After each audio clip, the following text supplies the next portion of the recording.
Yeah. Hey, brother.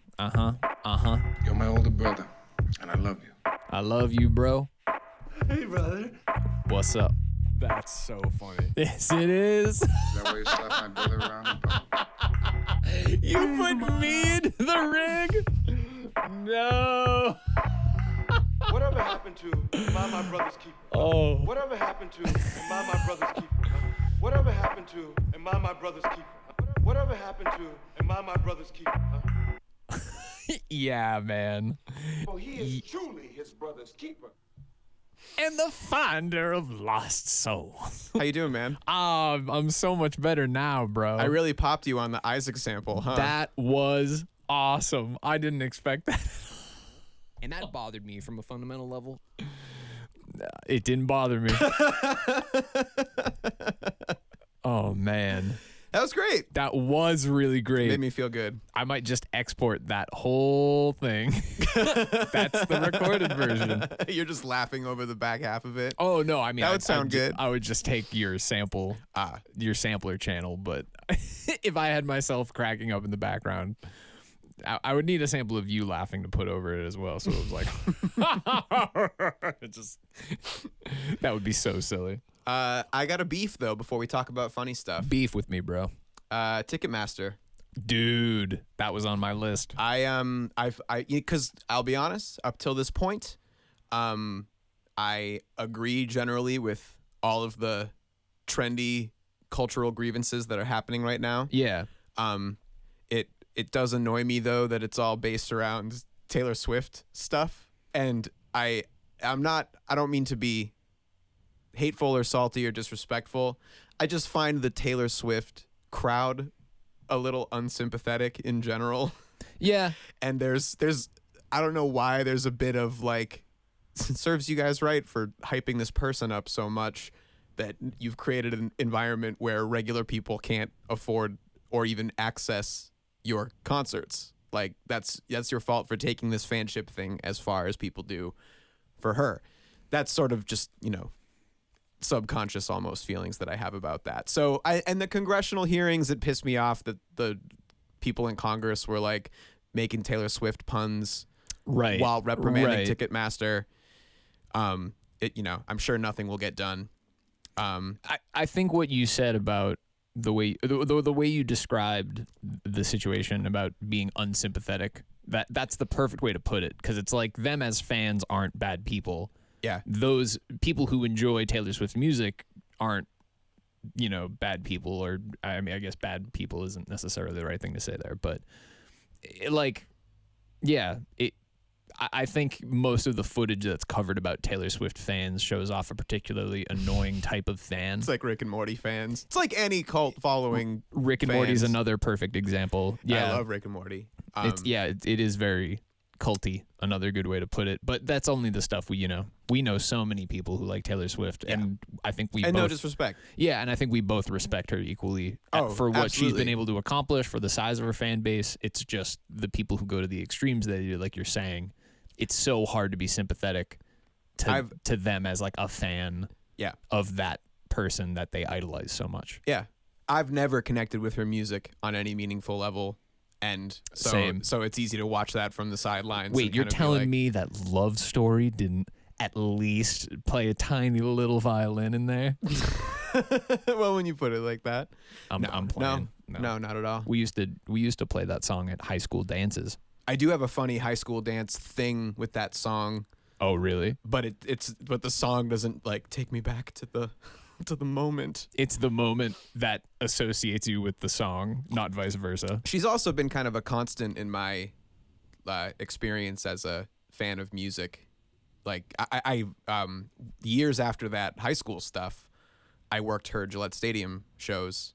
So at that point it was very like, it was just part of my atmosphere at that point. That makes sense. And I watched both of her concerts and I enjoyed myself. It's a good live show. Anyway, there's no need to put anybody through listening to the larger context. What was that question? You were a production intern? Concert operations. Concert operations. It's a very small window of the Gillette Stadium year where they don't have the Patriots, and I think Revolution games are few and far between, and it's mostly everything there is focused on the country fest, right, and the Taylor Swift and the Bon Jovi. Taylor Swift is practically her own country fest, but I mean, with more of the pop. Billy Joel and Elton John on a good year. Yep. Billy Joel and Stevie Nicks this year. Oh, that's so sick. That's probably going to be a good show. Yeah. Until Ticketmaster makes them $5,000 on resale. Yeah. while taking 20% of the profit of each sale. Right. Back to the genesis of this, which is it happened to me today. Yep. Because my Taylor Swift is John Mayer and always has been. So I was kind of talking out my frustrations today and realized, like, I think I've crossed over, unless things drastically change with the way Ticketmaster works. I've transcended into, like, I'm kind of a curmudgeon about live music now at that level. The difficulty to climb the ladder of, like, the experience of live music now, because of how popular it is and how many levels to ticket buying just about anything except a small show. You're such a fucking hipster. You just have to you it's for a show like this, a regular person has to choose between spending thousands of dollars for great seats or shitty seats, or not going at all. Right. Or if you're lucky, getting a couple nosebleed seats with your back up against the concrete wall for $100 a person. Or calling in to W107. Yeah, I mean, WERE. We're going to get you John Mayer tickets. I would love to go to John Mayer's concert if tickets appear in a way that allows for a smooth transactional experience. But yeah, all I'm trying to say is I did everything right today. And I always do, because going to my favorite musicians' shows has always been my favorite recreational thing to do in my life. Right on. So I take it really seriously. And when it's a show that you stand in line for a good spot in a GA section, I am out there for however many hours it takes. I always have been. But I hate the Garden for concerts. It's awful. The sound is always bad. Finding parking's a hassle. Every level of transporting yourself there sucks. And every seat in the house is assigned. Unless they do a GA floor, but, you know, that's never really been what I've done there. They usually, especially for John Mayer type shows, every seat is assigned. And when was the last time you bought a ticket on Ticketmaster for something? I just did, to see Corey Wong. Oh, no, I guess that was on Live Nation. They're partners, though. Oh, okay, so is buying a ticket on livenation.com equivalent in your mind to buying a ticket on Ticketmaster? More or less. Yeah, yes. Then I just did to get the Corey Wong Victor Wooten tickets for the 25th. Right. But House of Blues, you're choosing sections rather than actual physical seats. Correct. So at that point, upper mezzanine. Yeah. That's the spot. Or wait, I guess it is just the mezzanine at the House of Blues. There isn't a second one. No, I think there's 2 balconies. Oh, well. That'll be sweet, though. But for 20,000 assigned concert seats, no, I'll say it this way, sorry. And I don't mean to ramble on about this, but I did everything right. I signed up for the pre-sale. I got the text this morning. I immediately opened the link, entered the code, and it's got a screen saying, like, the sale will start in this countdown. Once you get through, you'll be put into a queue. And it says, like, make sure you arrive at least 10 minutes before. Like, I'm on, like, half an hour before. And I'm hitting refresh on a different browser to make sure that one hasn't, you know. Finally, I get through at 8:50, and it says, like, waiting room filling up. You'll join the queue momentarily. Then at 9 o'clock, I enter a queue that says 2,000 plus people in front of you. And I'm already starting to think, like, all right, I was on this page half an hour before I was even supposed to be. How am I already 2,000 plus people behind? Like, I just will never understand the physics of what's happening in the, like, connected to the internet for this thing, you know, from where I'm at. I'll never know unless someone can ever explain this to me. But at 9:05, my queue thing finishes. It's counting down. Then I get in. Immediately, I enter the code and I can see the seating chart, but I can also enter the info that I'm looking for, like how many tickets, what level, etc. I put in 6 tickets. Ticketmaster loads for 1 second, and then like a dozen options for 6 seats together, and their per ticket price line up. I click the first one I see that says Loge, $129 per ticket. Yep. Because at that point I'm like, fuck yeah, lower level. Yeah, 129 sounds pretty good. And that's going to be like 150, 160 per person. But that's kind of what we were talking about wanting to do, right? Exactly. So I click that one. 5 seconds of Ticketmaster loading, and then it says, sorry, those seats were chosen by someone else. Pick again. And that process happened to me 24 times. Fuck. And the clock's just ticking. And the seats are getting worse and worse. And loge and floor are disappearing, and it's only third level balcony. Right. And then like I hit refresh, I enter the code again. Sure enough, like more seats have populated because it's that weird period where people are probably like putting seats in a cart and then canceling their order and stuff, is, you know, the chaos of that. But yeah, I spent like 20 minutes frantically trying to get it to work. I changed my strategy up. I zoom in. I wait for like 6 seats to appear as clickable things. I click all 6 of them, and it changes my screen to loading. Same message. Yep. Or like a slightly different one that's like, oh, that seat you just chose wasn't actually available. So like, even if I had the budget to pay for any 6 seats in that place, and even though I was there half an hour before it said to be there, I likely wouldn't have even gotten a chance to make that decision. Yeah. I checked a few hours later just for the hell of it, because there is also part of my mind that's like, you're stupid if you try to get in when the gates open, and it's because like the dust will settle and it'll cool down and seats will open up again. Which is kind of what happened to me with Tame Impala last year. A similar thing. Right. First time I checked, I struck out. Second time I checked, there were a bunch of options. That might still be the case throughout the next few days. Yeah, they might only release like a handful at a time, so there are waves of people or the first wave they assumed was like a lot of bots or something, and I don't know. That'd be interesting. Well, the bots thing is interesting because as soon as I enter my artist presale code, it sends me a security text. So they have added a two-factor. Yep. Which makes me think it's probably less actual robots and more like people who just make their money now buying up tickets, huge in demand, large venue concert tickets, and just posting them right back up. I checked again at like 3:00 today when I got home. Mm-hmm. 3rd level balcony seats are being sold for $500 or more per ticket now, and the floor is well over $1,000 for any open seats, and that's resales. That's so insane. Ticketmaster's making money on every single transaction, and it's just it's got me thinking that like, I mean, it also this can all sort of be explained by like John Mayer is at this level, like he probably on some level maybe even he doesn't want to play the TD Garden, Boston's biggest sports venue. He'd probably rather play somewhere else, but this amount of money that you can make has to be just astronomical, and he's earned that, and I am just some dude with a computer. So I don't know what advantage you need like digitally, or what kind of internet speed you need to be hooked up to, or how the Ticketmaster like waiting in line for however many minutes lets you in at this time system works.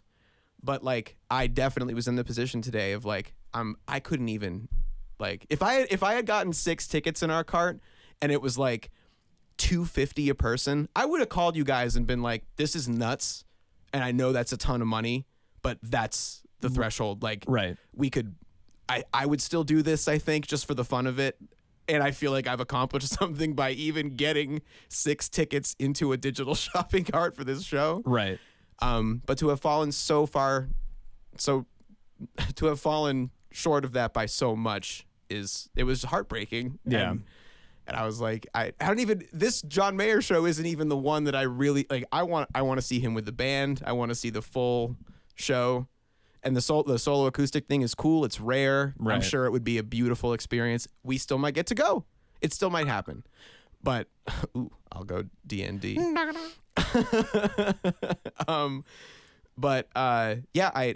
I'm very frustrated. It hit me on a personal level. Yep. And I should apologize atmospherically to all the Swifties who I was sort of chuckling about over the last few weeks. You know what else was announced today was Beyonce's tour. Oh, Jesus and Christ. They're saying in those... Talk about ticket sales, in man. those banner ads, they're saying like, they're telling people to now sign up for a level of Ticketmaster that makes you a verified fan. Oh my God. And that was not part of the John Mayer thing. So the Beyonce level has to be even higher. They're like that the level to which they're going to try to give people a normal ticket buying experience, but still make more money than. I really want to believe that isn't going to be some major subscription thing, and it's just a way to get essentially like the Ticketmaster blue check mark, even though that has changed by today's standards. Yeah. But if it's just a human verification system, I think that's a step in the right direction. Mm-hmm. But it's going to get exploited just like everything does. Yeah. As long as there is a, like, you are trying to purchase something as an individual on the internet, there will always be someone trying to undermine you. Yeah. And that's true. It's a shitty reality, and I want to believe that could be otherwise, but this kind of same thing happened to me during the whole, like, looking for an Xbox right when they came out. Oh, I remember that story. Yeah. And I got really lucky. I was on the right page right as it became available, and I just was like, yeah, send it. Yeah. I went for it, and it worked. And almost didn't work, but then it worked. Yeah, almost didn't work, but then it did. You're right. I forgot. Yeah. But yeah, it just like weeks and weeks and weeks of trying to be there for it and seeing it slip through your fingers uncontrollably is very frustrating. I don't know what the advantages are to be able to do that, but it sounds like it's a lot of sending commands to the internet very fast. Yeah. Like, I think you can be a human and still be assisted through all of those verification steps you talked about, like getting the text and having to pick the pictures of the monkey on the trees and stuff like that. Excellent. But I don't think... Point to the picture of the bus. Oh, that's excellent. That one. Fucking excellent. You've selected all the bus pictures. Yeah. You picked them all. Which one of these has a stop sign? Yeah, I think you can I think you can just use artificial assistance to help you through this. I think that's the advantage that a lot of people have. Frankly, it's the only thing I can think of because, kind of like I said, I think the only difference is an advantage, or the biggest advantage someone could have is to just be able to input commands into the internet blindly and have it know what you're asking it to do. Mm-hmm. Because it can send and return that information like pretty fast. Like even, fractions of seconds before it's loaded in front of your eyes, like it knows. So if you have a computer that you're telling, like, I need 6 tickets, just get me through all of these pages where I know what all of the pages are. Mm-hmm. I can tell you what to put in for all those things, pick those seats, and then I have to stop on the page that I have to pick the pictures, and then I'll push you through. I'm pretty sure it can do that. But, on the back end, the Ticketmaster might have a software that's programmed to notice very high inputs and, receipts coming back and forth. So, like, I don't know, man. It's all so sophisticated. I mean, a programmer would probably tell you it's easy, but it's all so sophisticated to, like, regular people like you and me. It's unattainable. But yeah, it makes me miss physical ticket sale days where a physical line is like at a box office. Back when that was a thing. Yeah, I love that idea. I also feel like it would strengthen communities more because there's more camaraderie when you see how many people are in the same group of fans as you, rather than just seeing tickets disappear in front of your eyes and feeling like you missed out. Yeah. It's like if you show up and the line's super long, it's like, oh, fuck, I should have gotten there earlier. Yeah. There's almost like a level of truth to it that it's like fully transparent. It's like a physical exchange. I guess I really like that fundamentally, but that's hard for people because people are working. Like, they can't afford to go skip their job to go, stand in line. They have to go home and feed their kids or something, Yeah. The internet's made something like that really cool and like it's very functional, but yeah, companies like Ticketmaster, I think, have to figure something out. Otherwise, this is going to be unattainable for everyone all the time now. Yeah. So. Yeah, I don't want to downplay, like, I understand enough about computers and the internet to not be conspiratorial at the idea of, like, this doesn't take an enormous amount of power and, like, in artificial intelligence to have an interactive seating chart that thousands of people are, like, frenzy feeding on at the same time in the same span of an hour when, right.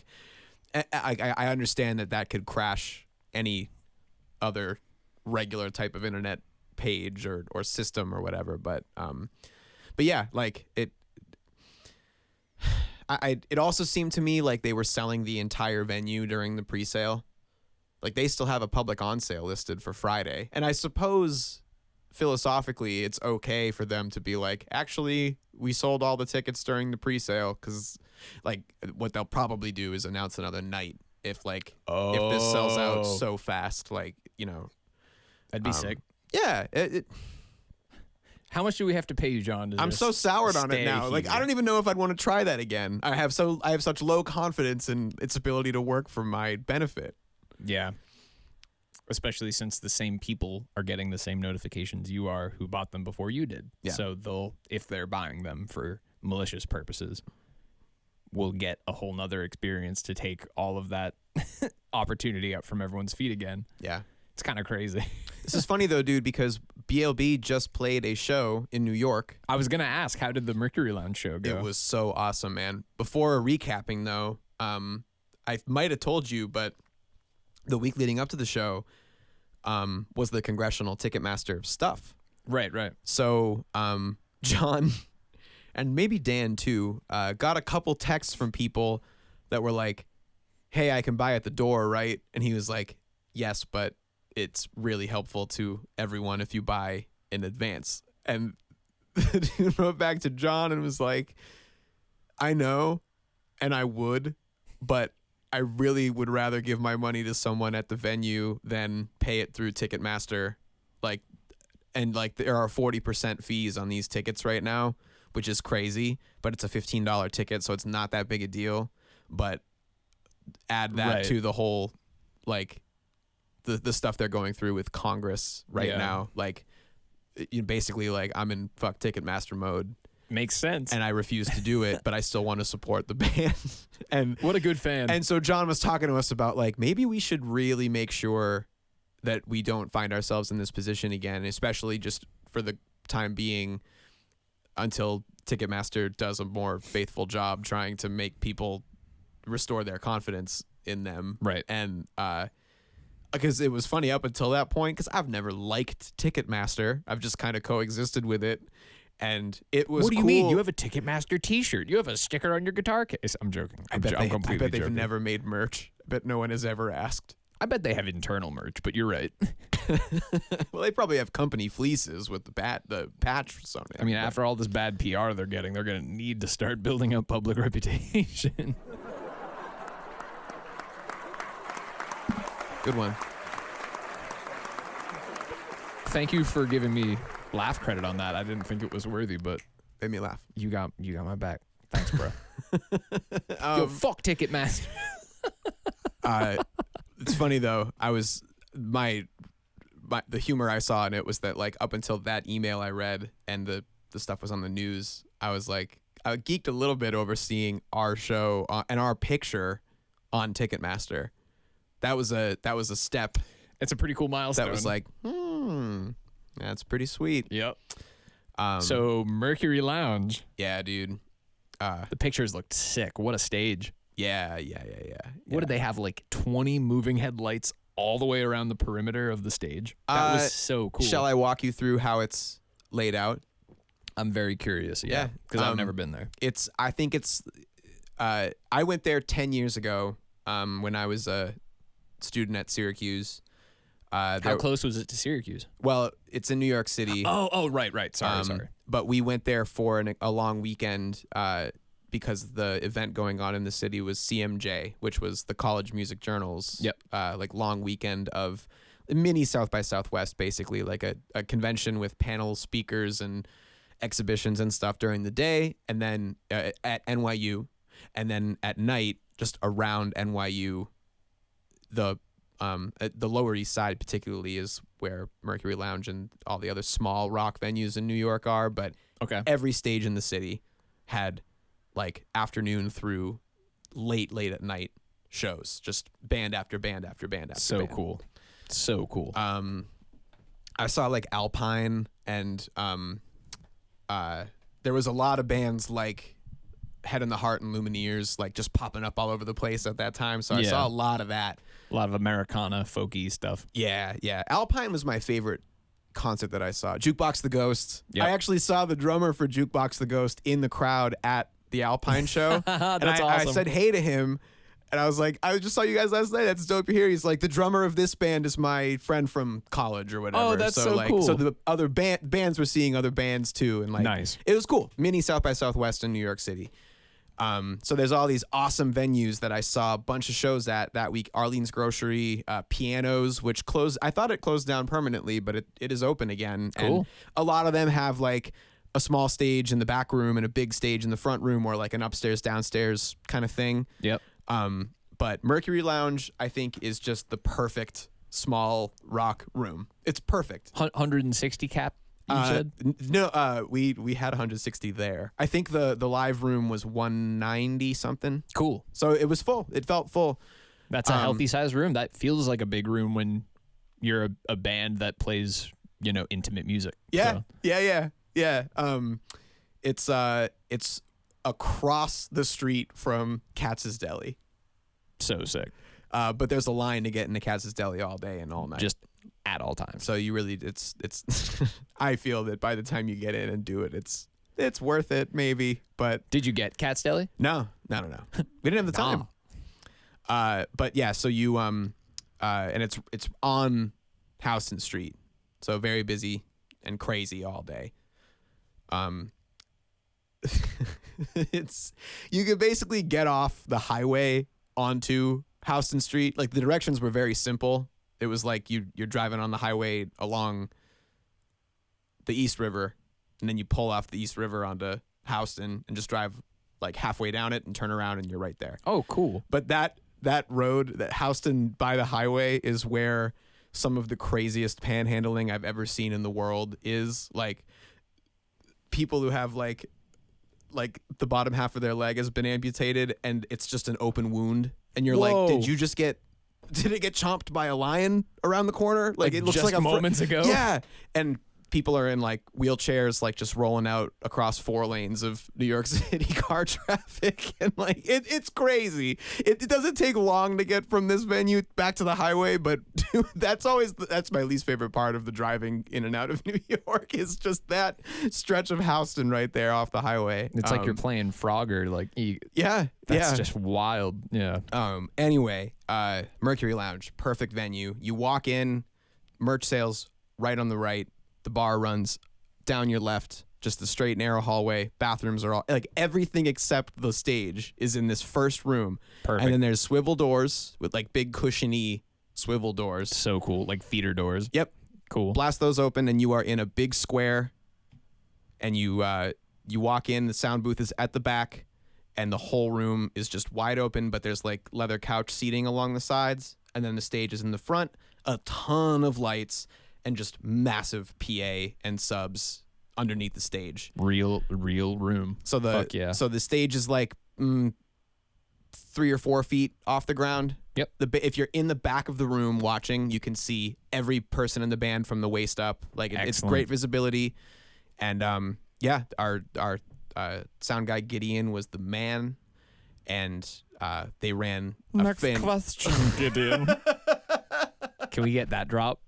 Yeah. Next question, Gideon. I'll just get you to it. That was perfect and clean. Very well done. Thank you. But yeah, they did great on the sound and the lights. Our ear mixes were great for on the fly. Really good. House kit was good. Simon settled right in. And it's, a small enough stage where they have the shared drum kit in the center and the back, which is not how we like to set up. We like to do the horseshoe. But we did a horseshoe still with Jay kind of slightly off center and then me and Dan on the ends. Okay. So we could all still see each other really well. Sweet. So wait, was it like stringed instruments on one side, seated instruments kind of center and on the other side? No, not quite. Aw, damn it. But I like the aesthetic you're putting together.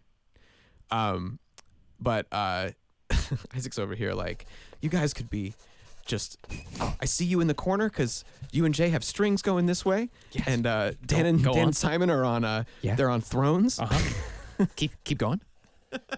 Yeah, yeah. I think I've played all the new drops for you now. And they all came up pretty organically, so that feels good. Excellent. Excellent.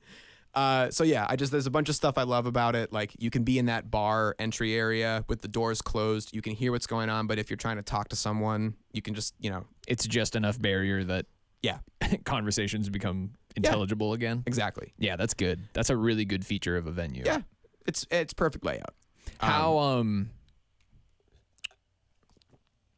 How big was the stage? I guess the reason I held myself back from asking that question was because I don't even really know how to gauge stage sizes very well, other than in like deck panels. Oh, that's funny. For 4 people, it was plenty of space. It didn't feel crowded at all. Full range of motion. How about this? If you guys were to have stood across the front of the stage and spread your arms like this, could you have stood tip to tip, like your fingers touching? Jake to Jake.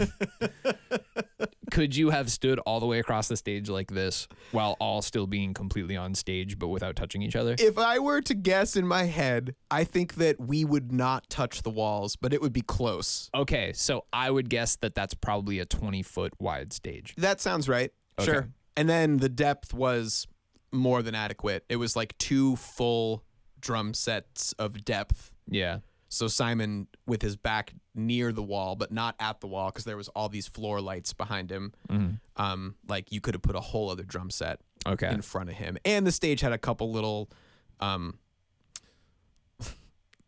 almost said abutments. I know that's not the right word, but you know what I mean now. Butts. They just trapezoidal shaped stage extensions that they had monitors kind of on and they were shifting around. But yeah, not to get too granular about it. It's just an awesome rock room. Hell no yeah. frills, everything you want, and it sounded great. Yep. Because we heard other bands, we heard ourselves in the recordings, but like every band that played, like the room sounded fantastic. I loved how present he did all of your vocal harmonies. I could like hear it in the recordings from like phones, how you guys all sounded right up front. Yeah. And the kit wasn't overwhelming but it was still clear. Like everything was great. Balance was really great. Yeah. You always miss the tactile bass experience from phone recordings. Right. Yeah, sure. But did you feel like those big subs did a good job? God, You could feel it like in the floor and stuff. I was playing on a huge Ampeg cabinet too. Hell yeah. So it was moving for sure. Mm-hmm. I could feel it in my feet, but I could also hear it even with my in-ears in from behind me. So I felt like it was absolutely adequate. Sick. That's awesome, man. I'm really happy to hear that. I wish I could have been there. Gotta say, the dudes that opened for us were awesome. Big Honey, real groovy. And Jimmy Denny and his pals, just a bunch of great dudes. Real fun. Love Jimmy. Real fun, start to finish, and already talking about doing something else. Yeah, he's a really great guy when it comes to putting shows together and being the face of positivity and putting on a really good experience. He's a fun guy. I think he really hit the gas on like marketing the show too. Brought a lot of people. Hell and yeah. We had 160 come in the door, which is congrats, man. That's so sick. It's really cool. It felt very, very full. I'd be curious if you guys followed up next weekend and played another show. I wonder how many people from that show would come to see you guys again, just knowing that you were going to be playing right, like in another spot in town, just somewhere close. That'd be an interesting, like, I wonder how you'd measure that. Who are our real fans? It's a test. Every time I go to another show, I'm like, are they testing? I was very happy to see. I had like 12 or so of my favorite people that I went to college with. Yeah. Most of whom were in music school with me, all like in a circle catching up after the show. For whatever reason, like I always have a bunch of my friends from college who are living in the city come see the band play, but it's rare to get like this many because New Yorkers are always up to something else or traveling or vacationing out of the tomfoolery. But like this was, and a bunch of them had told me they couldn't come, and then they were there. Amazing. That was great. The reverse of the usual. We decided to change our plan. Yeah. So that was awesome, and we're really playing very different music now. Than the last time a lot of them heard us play. So it was cool I'm to hear. All alone, and all I hear is my silent voice. Ooh, that's the way back. Oh, it's the way back. Yeah, they great catching up with a whole bunch of friends from college, and we've had some New York shows, particularly at like Rockwood Stage 1, where that's what it's called. Rockwood. I was just talking to my friend at work about that. It was fun, but it was like we came all the way to New York City for that. And this was like, this was a great New York City experience.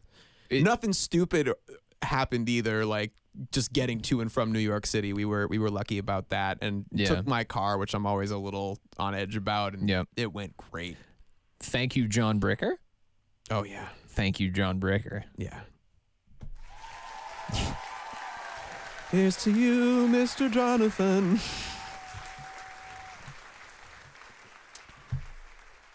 Blue Light Bandits loves you, and you know. Ho ho ho. Yeah, it was great, man.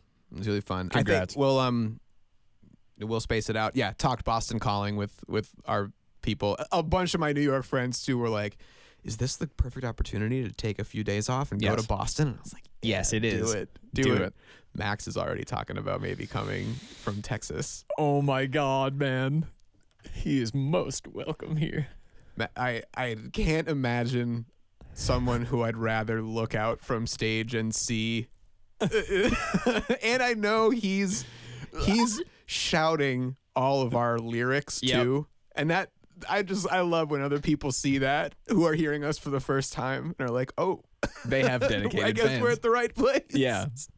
So awesome. I love Max. Yeah, me too, man. Saw Natalie in New York. She asked about you and was Natalie, very happy to hear you were doing great in a new gig, and that we were doing this, and that everything with Blue Light Bandits is going great. And that's stuff, great. So, love Natalie too. She's awesome. Oh, she's the best. You made such great friends at college, dude. I did. I will take all the credit in the world for that. Oh man, I curated a good group. Oh man. Yeah, even when I wasn't even in college, they were nice to me. Well, you were a great guest, though. Oh, thanks, man. I was so green. Back in those days. Same, though. Before we get too far away from it, though, I wanted to share this hilarious idea I had today for a venue idea. And you know how venues nowadays trying to make the most of off-season time, and you know, when they're not doing shows or it's not like warm enough to have like walk-ins off the street, they try to like multi-function it. So I had this idea for a little idea. God, that's gonna be, you're gonna take that one, aren't you? Probably. So the idea is the venue is called the Barbershop, and it functions half the time as a barbershop. What do you call it when you like have a space, but it's also a concert venue, but the majority of the inside is very concert-y themed. So a lot of trussing, a lot of cool lights. Okay. So the idea would be you kind of walk in off the street. The front is very barbershop-like. Big sign that says a big sign that says barbershop with the rotating pole, with the candy cane pole. You come in, glass windows. The inside is what you would kind of expect from a barbershop, where either side is lined with the different kiosks for the barbers. Yeah. But each one would have a really cool, like, roll down protection gate. So when it was in venue mode, it was there as, like, kind of decoration. Okay. Like, each of the barbers could have out cool stuff too. And each one would have, like, you know, DMX lights above it, so you could, like, color match it and make them all look sweet. Double entendre there. This is why I'm so glad we're doing this together, man. You're catching all this gold I'm leaving for you. Y'all gonna make me lose my mind. Up in here? Anyway. Yeah. So with the roll down cage doors for each of the booths, when it was in venue mode, that would kind of double as like merch area. So like bands could hang up their stuff kind of like on the cages, and it would just be kind of like aesthetic at that point. Yeah. And then you would kind of get more into the main venue portion of the room. Yeah. And you just have more of a venue behind it. But just the idea of even there being like, you know, a bar and maybe even some sort of like smallish restaurant type service. Yeah. You could offer the place up as like, while you're waiting for your haircut, you can go in and like see a small act perform and, you know, enjoy kind of coffee shop environment pre-haircut. But the whole thing is kind of based off of like you're going to a venue experience. But during the day, you can sit down and get a haircut and, you know, talk about bands who have played there. You could even have like a TV on the wall that's playing shows that have been there already. I just see it as kind of a cool way for a venue to have a loyal recurring following, because obviously you would hire really sick hairdressers to be there, and really sick hairdressers would want to go there because it would be kind of a destination. But it also would kind of treat cutting hair as it would present it in more of like an art form kind of way. Yeah. Like if you're the band and you want to get a haircut before the show, oh yeah, you could sit down and do that, and that could be part of their service. Like when you play at the barbershop, you can also, like, you know, pre-show get a cool haircut from one of our hairdressers. Yeah. Like, wouldn't that be kind of sick? Yeah. And the thing I liked about the barbershop idea is it's kind of easy to maintain and clean up. Like hair isn't a waste product that causes a lot of irritation, or, you know, it's not something that's bad to or hard to get rid of is all I'm trying to say. Sure. Okay. Interesting. Makes me think of a few things. Black Lou on the Bonfire once shared his idea for a combination barbershop car wash where it's like, you know, you drop your car off and a car wash team hand washes it while you're getting a haircut. That's clever. It's a good idea. Not the same thing. Just combination barbershop and something else has already been a thing that's made me laugh. Right. But I will also say my barber and his friends who work for True Penny in Worcester, the best barbershop, they are all deeply into the, I will say, broadly metal and hardcore scene, although their bands are very specific. And that is something that they get called in to do at the Palladium very often. Go in and touring give someone bands. a haircut. Yeah. Wow. That's really interesting. They have an in where sometimes that's exactly what the touring bands want to do, is get a haircut right before, or not right before, but like before they go on stage.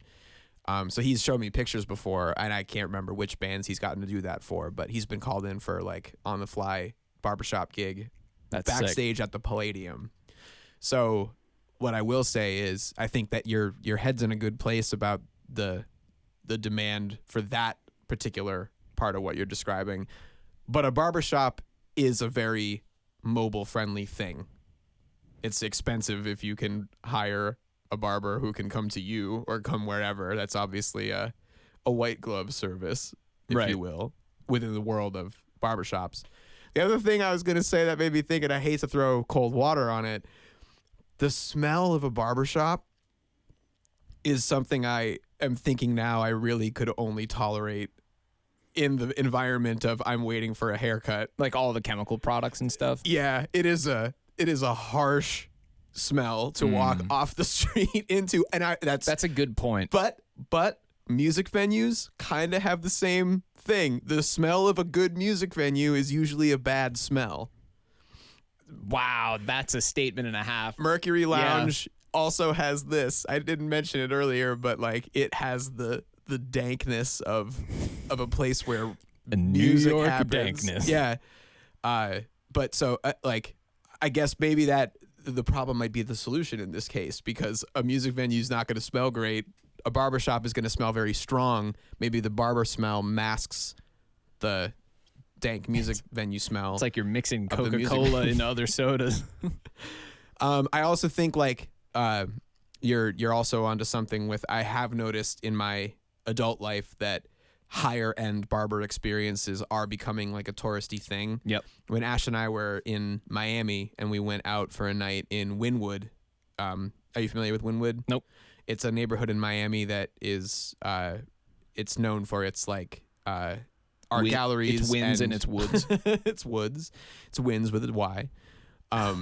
It's kind of Worcestery in that like it's a heavy mural and street art part of town. Okay. So just to walk around or drive around in it is like you're seeing very cool aesthetics. And you can also, Ash and I, there's a bunch of like art galleries where it's like BYOB. You just kind of, it's sick. It's a great day hang in Miami. Cool. Great breweries around there too. But when we were out at night trying to figure out which place to go have a drink and watch a show at, because there's so many. there was this truck with pulling a trailer that was just a big glass box. Yep, I've seen those before. And it was one dude getting a major haircut and beard job done to him. And he was like studio lights inside this thing. Yeah. This thing lit up the whole street and it was just parked on a curb. And you walk by and it's like, it's midnight. But there's this guy getting a haircut.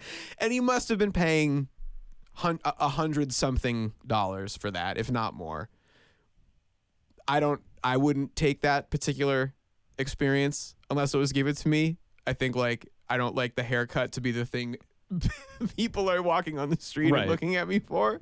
Looking like right up your nostrils because you're up on a flatbed. But if that's where you're spending your money and that's the lifestyle you want to have, then like that dude wouldn't be doing that if he wasn't making money on it. So I think like it's interesting that you're thinking about high end barbering experiences and as it pertains to like nightlife and music. I'm imagining, I wonder if the glass box thing could be applied to a music venue where it's like a VIP section where people are getting their haircut during the concert and they're kind of getting to watch it, but also get their haircut. That's not an experience I would want, but I wonder if like the guy I saw in Wynwood getting his beard trimmed in front of hundreds of people on the street would also be like, actually, I'll be at a concert for this. Yeah, I'm sitting. I might as well watch it. Exactly. Anyway, those are just some of my initial thoughts. Also, what if you gave an artist a haircut and then they hated it and had to go up on stage immediately after and be like, I fucking hate this haircut. Yeah, that's right.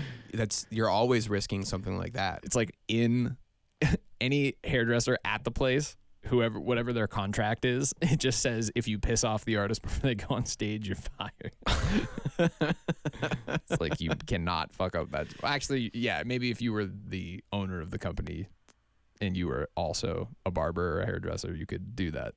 You could just say fuck you. I think the only other thing you have to do with this idea is come up with the right name. I just kind of like calling it the barbershop because that's what everyone would call it. The barbershop.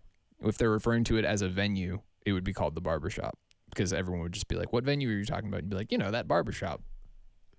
The best I can come up with in under 30 seconds was shave dive.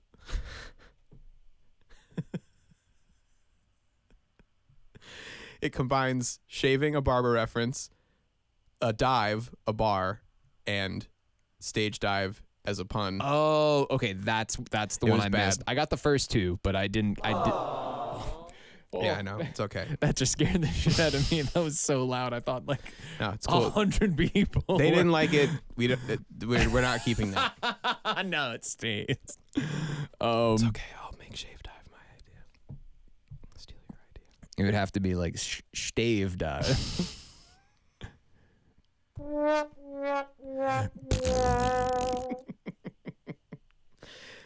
Get on my level of joke. Cool idea, bro. Thanks, man. It was one of the things that I wish Worcester just had more of. There's more venues, but yeah, it will not be the case for a long time. But it's good to start thinking about it now. You know the thing about new ideas? You just got to figure out how to massage it the right way so it works. And I think through podcasting, we'll get there. I think that a wise man said that one time.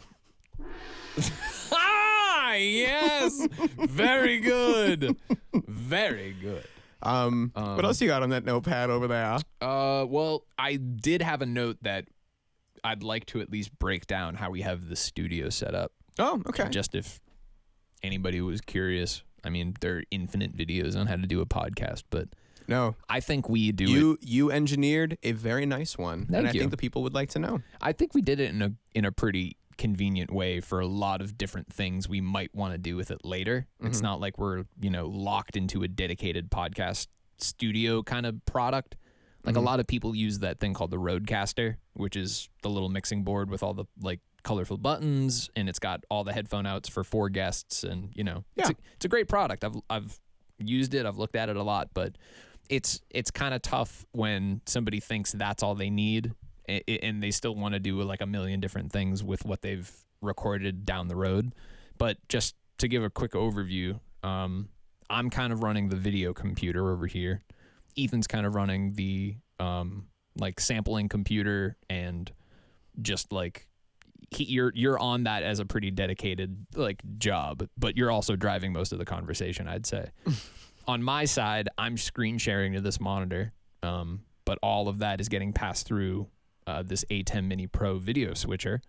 We're also recording a file that's essentially a composite of all the different videos inputs, manually me cutting through them. So anything that I do live gets kind of printed onto the end recording. It's not like we get a bunch of isolated inputs from the video switcher.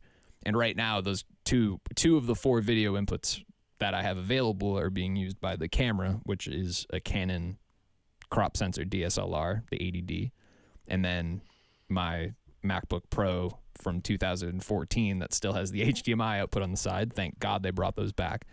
I have that going into another channel. So essentially what I have here is just that video feed locked. So I can, drag my cursor over there. I can bring up, video.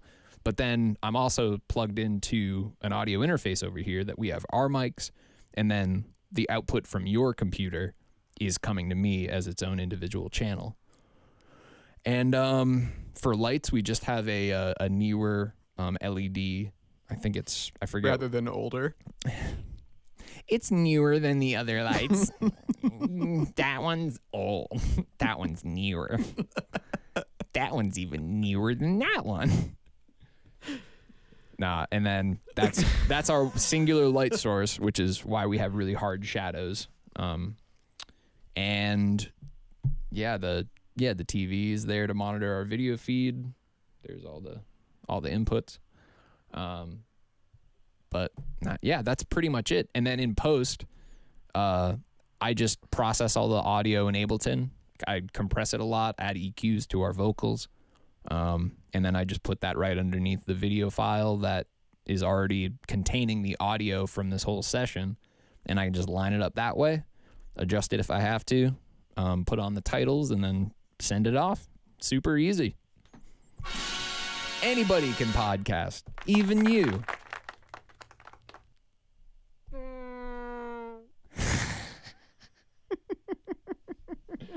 Thanks for that rundown, bro. That was pretty cool. Yeah, I hope that made sense. You built a beautiful ecosystem over here for us, man. Thanks. It's a pleasure to get to some greenery. Yeah, the greenery is always some good. effects. Yeah, I'm glad we get to do this every week, man. Lava lamp. Yeah, me too, man. I've really started to look forward to the consistency of it. Me too. And it's funny, like looking at our channel and seeing low views on the videos is surprisingly it's surprisingly not bothering me at all. What I'm really happy about every time I go to our channel is seeing consistent videos. Yeah, that's great. Seeing a bunch of videos all formatted the same, looking really pro, and like that makes me so happy. Like I could give a fuck about view count right now. Like I'm so stoked that we're like documenting our conversations from like this era. It's so cool, dude. I'm really happy. Yeah. Yeah. Hell yeah, dude. Well, I'd say that's a pretty good place to wrap it up for this week. We'll see you next Wednesday on Familiar Sounds. Follow us at Familiar Sounds Podcast. Yep. Send us an email at familiarsoundspodcast@gmail.com. Yep. Follow Blue Light Bandits and all of our adventures at Blue Light Bandits and at bluelightbandits.com. Yep. You can check out my photography stuff at badluckgoodvibes.com or over at my Instagram page, badluckgoodvibes.